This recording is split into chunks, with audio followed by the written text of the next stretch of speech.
Maman et papa ont co-signé pour la grande maison à 450 000 $ de mon frère sans hésitation. Quand j'ai demandé 1 000 $ pour garder l'électricité chez moi, papa a dit, tu dois apprendre l'indépendance. Je n'ai pas discuté. J'ai juste arrêté d'appeler. 6 mois plus tard, ils ont eu besoin d'une faveur. J'ai simplement dit, j'ai appris l'indépendance. Maman a paniqué. Je m'appelle Clara Bennett.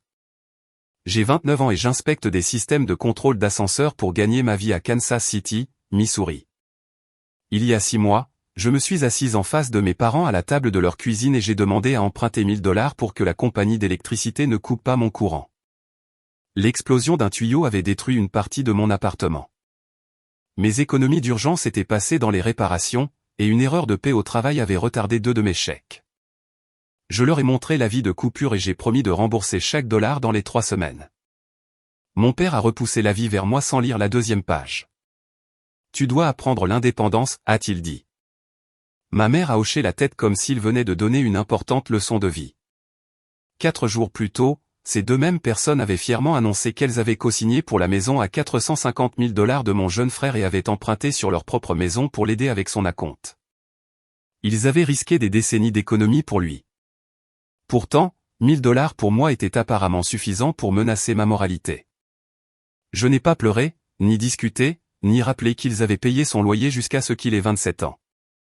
J'ai plié la vie, je l'ai mis dans mon sac, et je me suis levé. Compris, ai-je dit.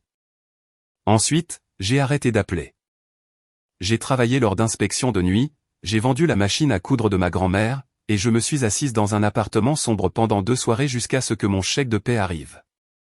6 mois plus tard, mes parents ont appelé 17 fois en une seule matinée. Leur voix n'était plus calme. La maison de mon frère s'effondrait financièrement. Leur propre maison était en danger, et ils avaient besoin d'une faveur que moi seul pouvais accorder.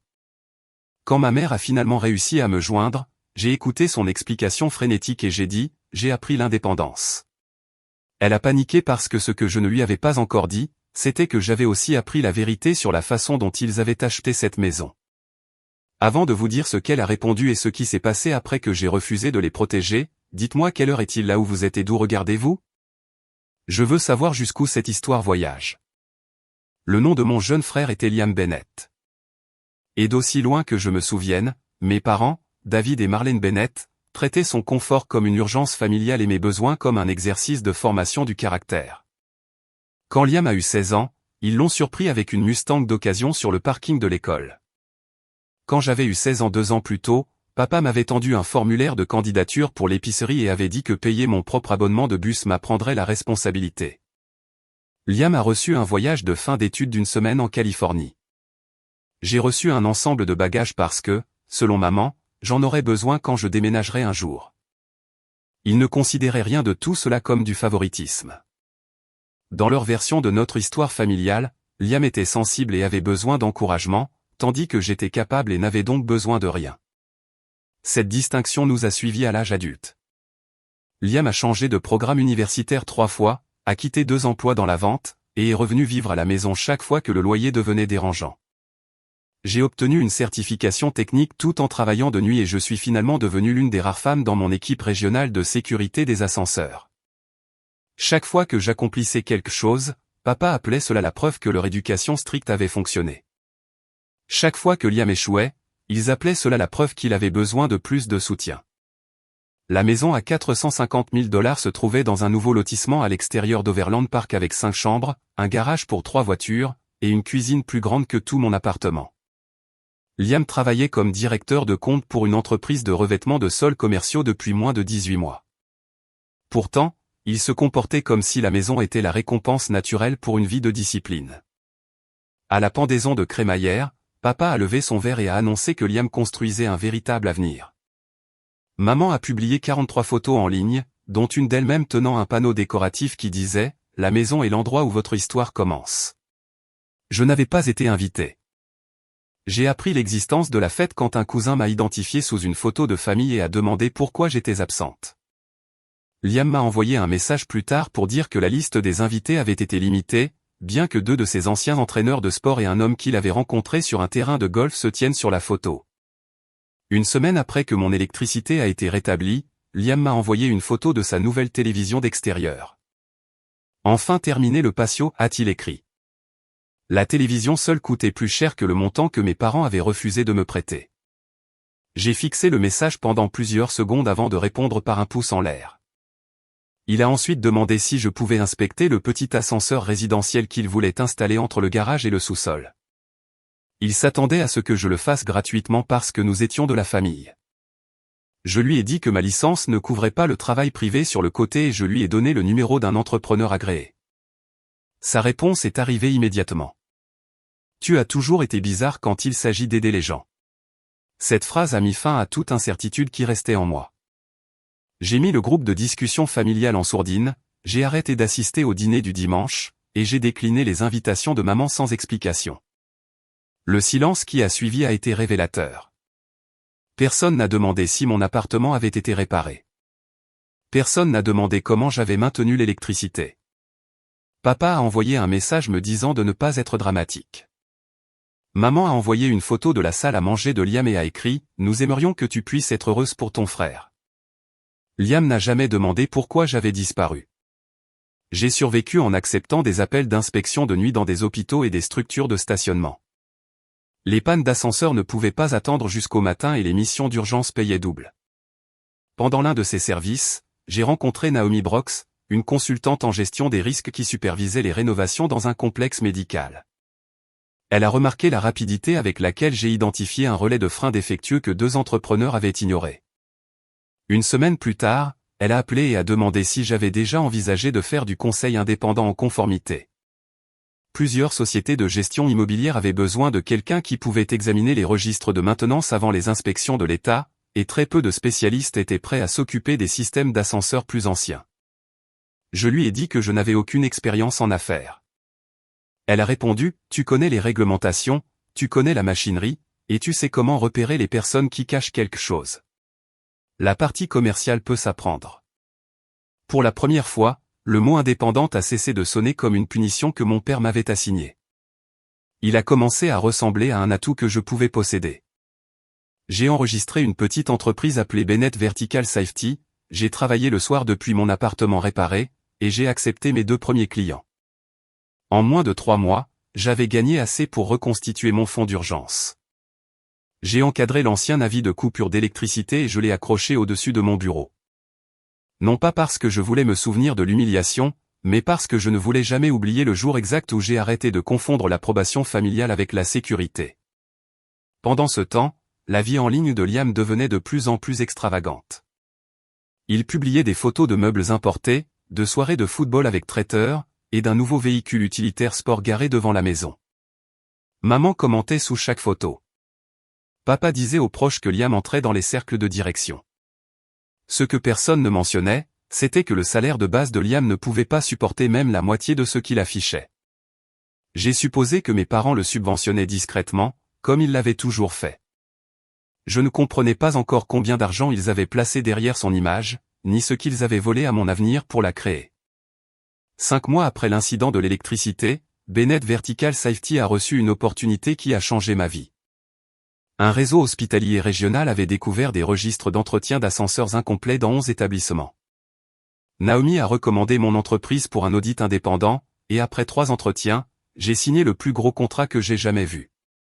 L'accord couvrirait près d'1 an de travail et me permettrait d'embaucher 2 techniciens.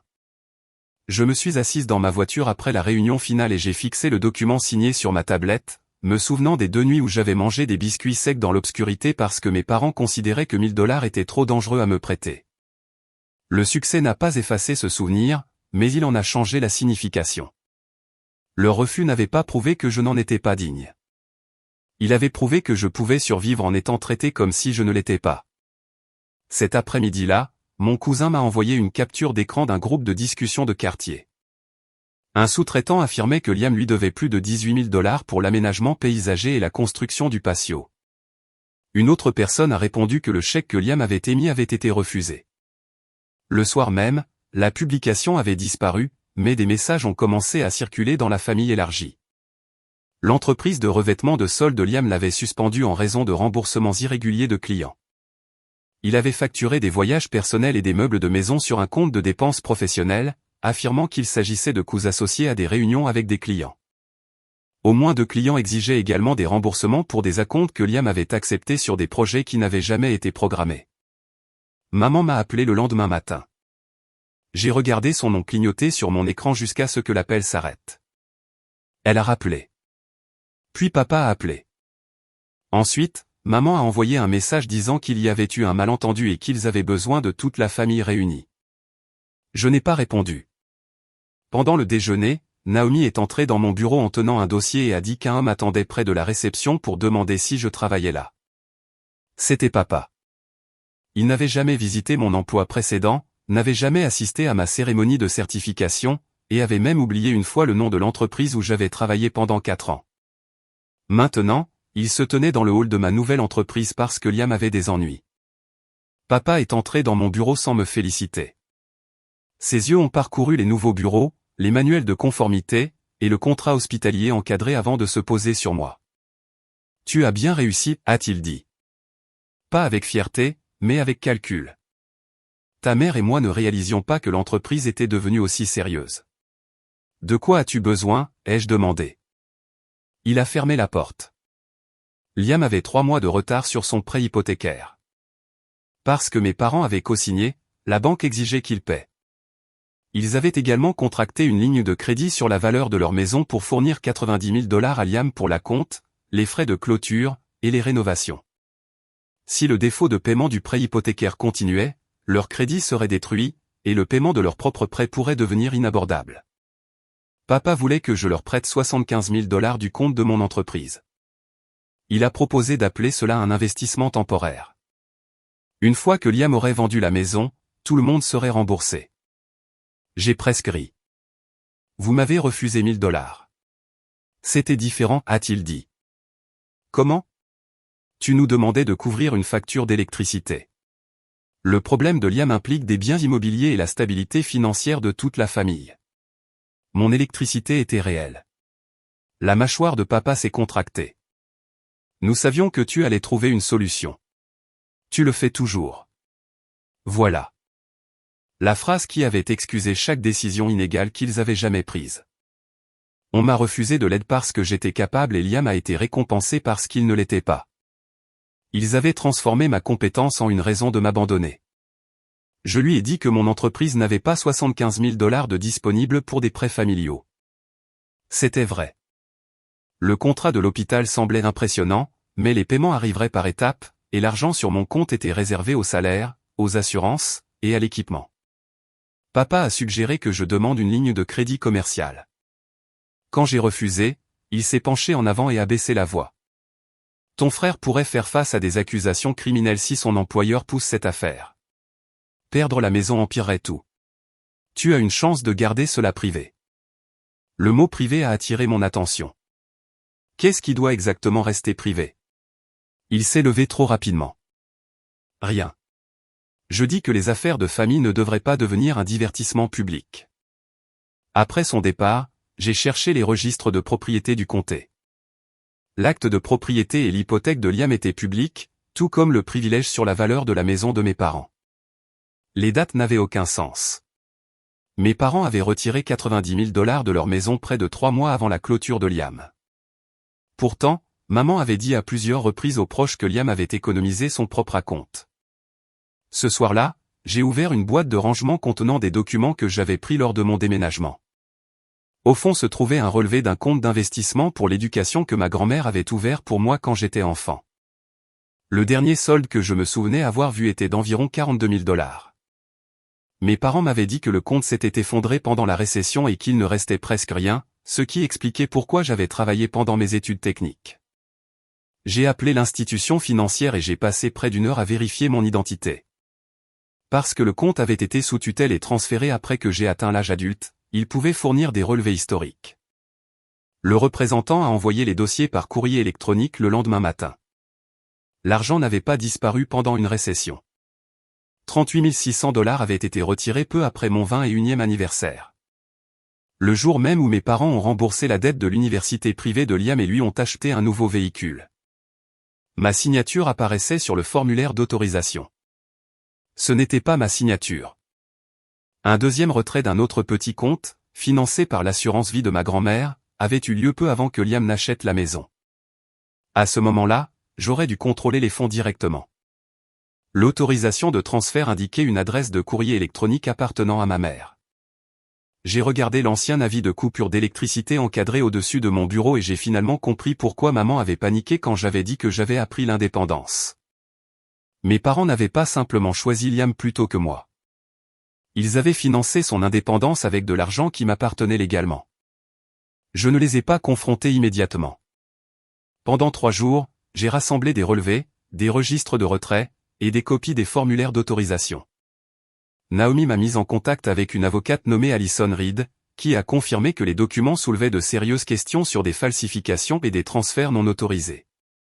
Le délai de prescription dépendrait du moment où j'ai découvert la faute, mais j'avais des motifs pour exiger une reddition de compte formelle. Alison m'a conseillé de ne prévenir personne jusqu'à ce que nous ayons préservé les dossiers.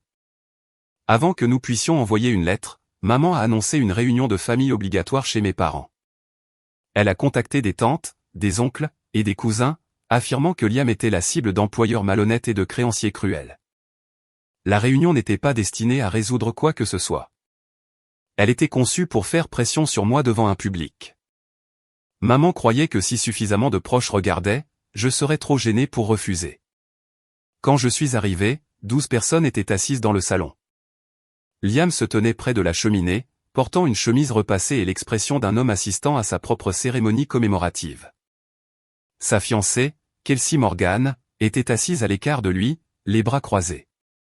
Papa avait disposé les relevés hypothécaires sur la table de la salle à manger. Maman m'a serré dans ses bras comme si nous n'avions pas passé 6 mois à nous parler à peine. Nous sommes enfin tous là, a-t-elle annoncé. Maintenant, nous pouvons trouver une solution sans accusation. Je suis resté debout. Quelle solution? Papa a expliqué que la famille avait besoin de 82 000 $ pour mettre à jour le prêt hypothécaire de Liam, régler les réclamations de plusieurs entrepreneurs, et protéger le prêt sur la valeur de la maison de mes parents. Il avait calculé que chaque proche pourrait contribuer en fonction de ses revenus. Ma contribution assignée était de 60 000 $ parce qu'il disait que ma nouvelle entreprise avait un potentiel de gain important.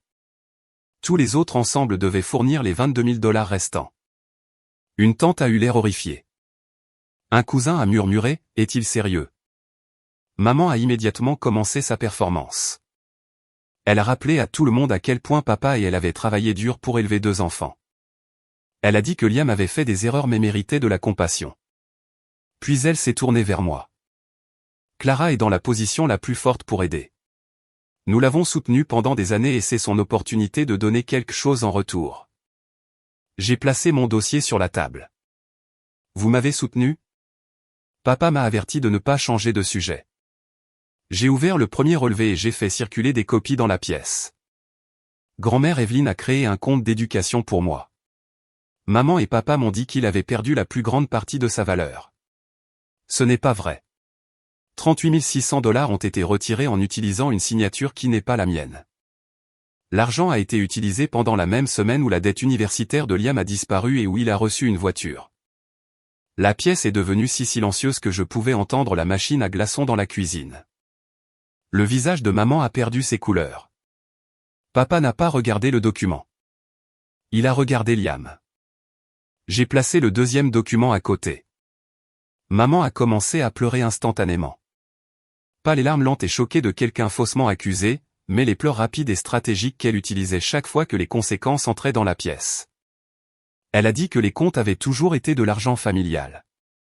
Elle a dit qu'ils avaient eu l'intention de tout rembourser. Elle a dit que Liam avait davantage besoin des fonds parce que son cheminement de carrière exigeait des apparences et du réseautage. Kelsey s'est tournée vers Liam. Étais-tu au courant de cela? Liam n'a rien dit. Ce silence lui a répondu. Papa a finalement parlé. Ta grand-mère nous a fait confiance pour utiliser l'argent sagement. L'école technique coûtait moins cher qu'une université de 4 ans.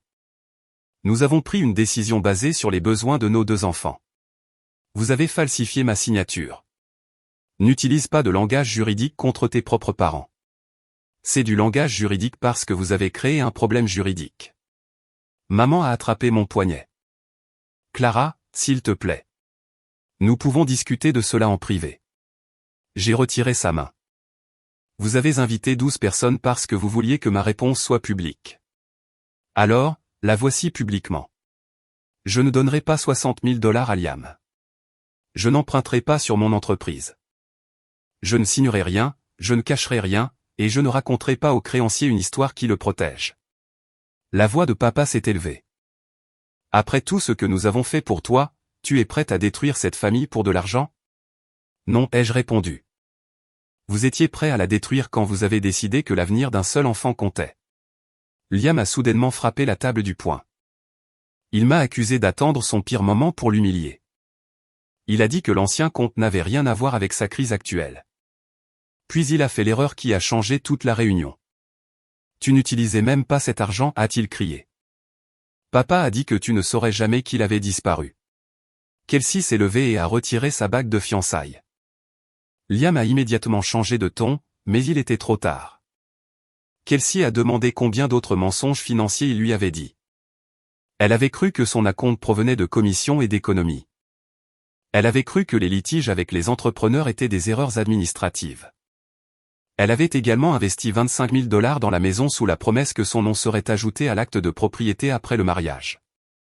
Il n'y avait jamais été ajouté. Maman a supplié tout le monde d'arrêter d'attaquer Liam. Papa m'a ordonné de partir. J'ai rassemblé mon dossier, mais avant de sortir, j'ai placé la carte de visite d'Allison sur la table. Toutes les futures questions concernant mes comptes peuvent passer par mon avocate. Papa a fixé la carte. Tu poursuivrais tes propres parents en justice. Je vous ai demandé assez d'argent pour garder l'électricité chez moi. Vous m'avez dit d'apprendre l'indépendance. Engager ma propre avocate fait partie de la leçon. À minuit, 3 proches m'avaient envoyé des messages d'excuses. 2 ont admis que mes parents leur avaient dit que j'étais irresponsable, jalouse de Liam, et que je refusais d'occuper un emploi stable. Kelsey a envoyé un message plus long. Elle avait trouvé des avis cachés dans le bureau de Liam montrant que le prêt hypothécaire était en souffrance depuis des mois avant que quiconque ne me contacte. Elle avait également trouvé des courriers électroniques indiquant que Liam avait soumis des chiffres de revenus gonflés sur une demande de refinancement. Mes parents n'avaient pas appelé parce qu'ils m'accordaient soudainement de la valeur. Ils avaient appelé parce que le prêteur exigeait un garant de remplacement financièrement qualifié et qu'ils espéraient mettre mon nom sur la dette avant que je ne découvre ce qu'ils avaient fait. La faveur que moi seul pouvais accorder n'a jamais été un simple prêt. Ils voulaient que j'hérite du piège. La phase suivante ne s'est pas déroulée dans le salon de mes parents. Elle s'est déroulée par l'intermédiaire d'avocats, d'enquêteurs bancaires, et d'une salle de conférence au 9e étage d'un immeuble de bureaux du centre-ville. Allison a envoyé une demande formelle de dossier et a notifié l'institution financière que les signatures attachées à mes comptes étaient contestées. Elle a également averti mes parents de ne pas détruire de courriers électroniques, de relevés, ou de documents fiscaux. Dans les 48 heures, papa m'a appelé 26 fois. Maman a laissé des messages alternant entre excuses et accusations. Dans un message vocal, elle a dit qu'elle m'avait toujours aimé.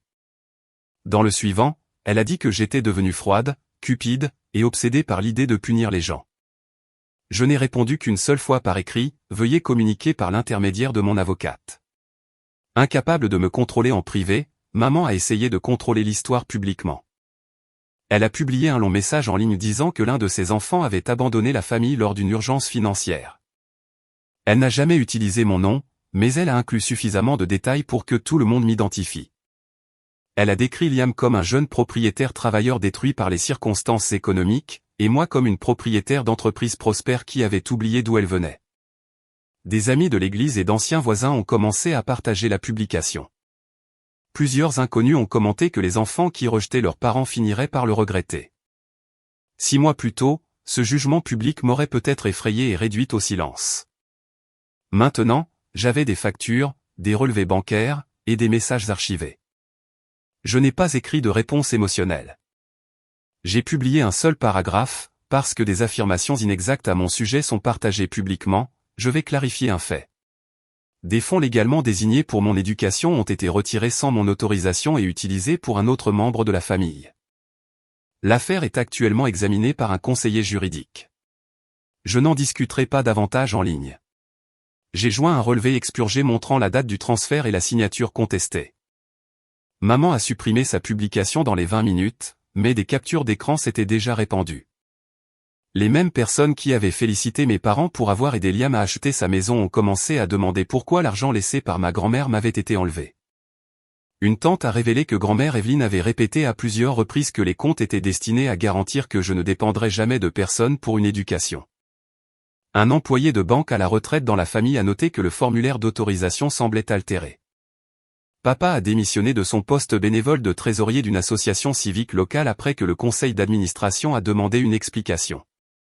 Personne ne l'a accusé de voler les fonds de l'association, mais il ne lui faisait plus confiance pour gérer de l'argent. La situation de Liam s'est détériorée encore plus vite. Son employeur a terminé son examen interne et l'a licencié pour des remboursements falsifiés et une utilisation abusive des fonds des clients. 2 clients ont déposé des plaintes civiles. L'entreprise de revêtement de sol a renvoyé une partie de l'affaire aux forces de l'ordre, bien que je ne savais pas si des accusations criminelles suivraient. Kelsey a annulé le mariage et a déménagé après avoir découvert qu'il avait ouvert une carte de crédit en utilisant des informations d'un compte conjoint de planification de mariage. Elle a engagé son propre avocat pour récupérer les 25 000 $ qu'elle avait contribués pour la maison. Au lieu d'accepter sa responsabilité, Liam m'a envoyé une série de messages vocaux.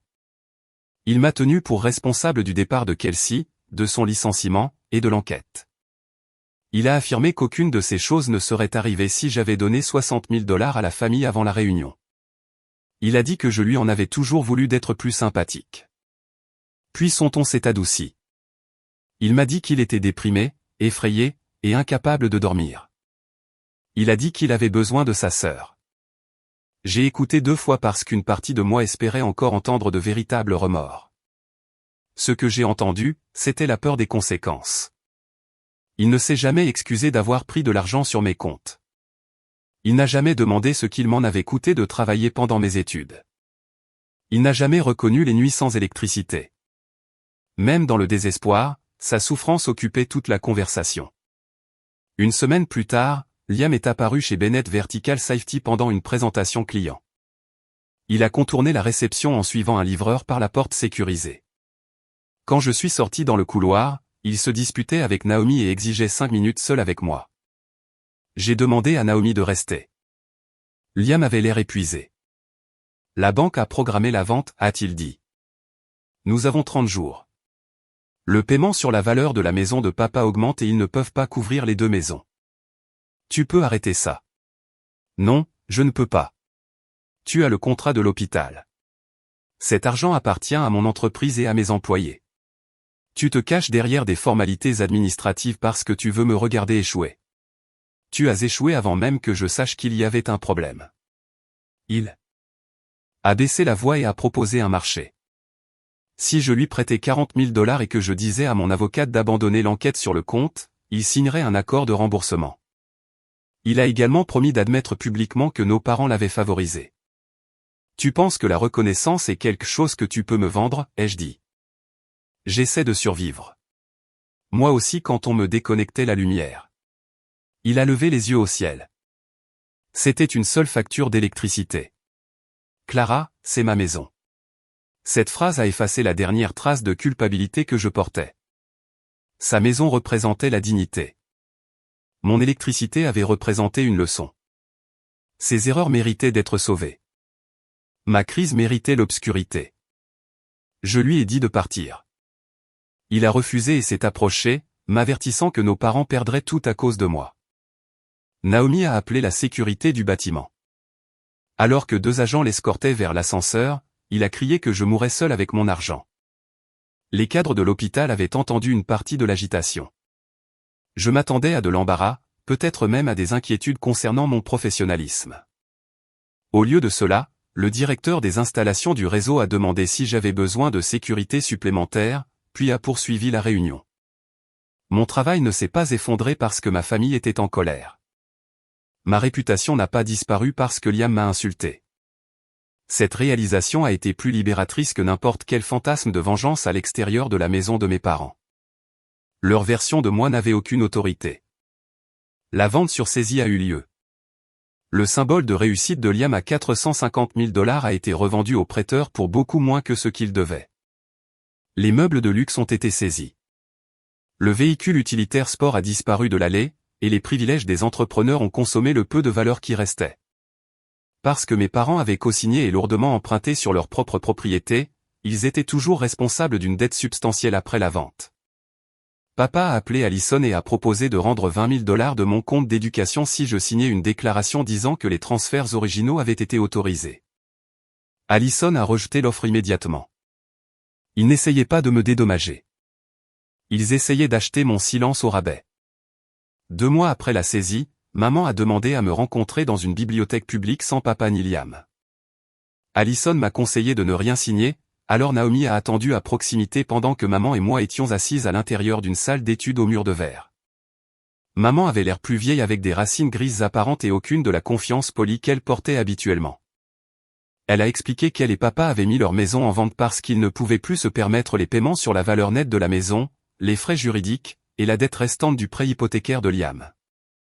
Ils déménageaient dans un logement de location d'une chambre. Les amis de papa avaient arrêté d'appeler. Plusieurs proches ne les invitaient plus au rassemblement, et Liam était au chômage dans leur sous-sol. « Je sais que tu penses que c'est la justice, a-t-elle dit. Je pense que c'est le résultat de vos décisions, ai-je répondu. Maman a affirmé qu'ils avaient pris l'argent de mon éducation parce que Liam en avait davantage besoin et parce que j'avais des bourses, un emploi, et la capacité de survivre. Avez-vous signé mon nom? Ai-je demandé. Elle a regardé la table. Est-ce que papa l'a fait? Elle a murmuré qu'il s'était occupé des formulaires. Puis elle a révélé que grand-mère Evelyne avait créé des comptes égaux pour nous deux. Celui de Liam avait déjà été vidé pour des frais de scolarité privés, des semestres échoués, le loyer, et sa Mustang. Au lieu de lui dire non, ils ont commencé à dépenser le mien. Ils n'avaient pas corrigé un héritage injuste. Ils avaient épuisé sa part et volé la mienne. Maman a placé une enveloppe sur la table contenant une proposition de règlement. Mes parents admettraient me devoir seulement 35 000 $ et les rembourseraient sur 15 ans sans intérêt. En retour, je devais mettre fin à l'enquête, rester silencieuse, et leur donner 5 000 $ pour les frais de déménagement. Même après avoir tout perdu, ils avaient conçu une solution dans laquelle je les payais. J'ai repoussé les papiers. Non. Maman m'a accusé d'apprécier leur humiliation et de choisir des étrangers plutôt que mon sang. Je choisis des personnes qui ne falsifient pas ma signature, ai-je dit. 3 jours plus tard, Liam m'a demandé de le rencontrer dans notre maison d'enfance presque vide. Il a apporté une boîte de documents du bureau de papa et a admis qu'il avait découvert des années plus tôt que mon argent avait aidé à payer ses dettes. Tu aurais pu me le dire, ai-je dit. Tu étais doué pour survivre, a-t-il répondu, répétant la même excuse que papa avait toujours utilisée. La boîte contenait des courriers électroniques montrant que Liam avait gonflé ses revenus sur la demande de prêt hypothécaire et que papa lui avait conseillé comment faire paraître ses finances plus solides. Un message de maman disait, Clara résistera, mais elle arrange toujours les choses quand il n'y a pas d'autre choix. Ils avaient prévu de faire de moi un garant de remplacement après que le prêt hypothécaire a commencé à faire défaut. Liam m'a offert les documents si je le protégeais des conséquences juridiques. J'ai refusé de conclure un accord privé et je lui ai dit que je donnerais tout à Allison. Alors, tu es prête à envoyer ton propre frère en prison, a-t-il exigé. Je ne décide pas de cela, ai-je dit.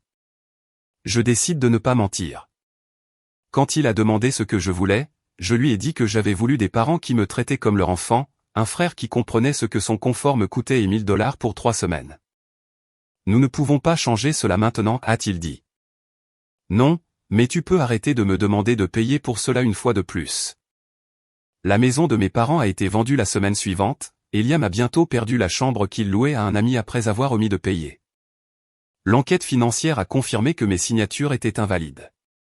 Sur les conseils d'Allison, j'ai accepté un règlement civil plutôt que de passer des années devant les tribunaux.